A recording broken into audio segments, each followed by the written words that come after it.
మనుష్యులందు నీ కదా మహర్షిలాగా సాగదా.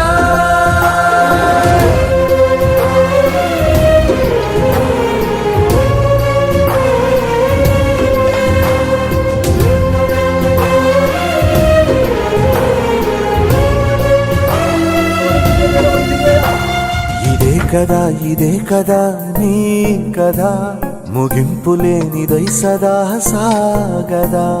ఇదే కదా నీ కదా ముగింపు లేనిదై సదా సాగదా. నిస్వార్థమెంత గొప్పదో ఈ పదము రుజువు కట్టదా. సిరాలు లక్ష వంపదా చిరాక్షరాలు రాయదా. నిసీధి ఎంత చిన్నదో నీ కంటి చూపు చెప్పదా. నీలోని వెలుగు పంచగా విశాల నింగి చాలదా.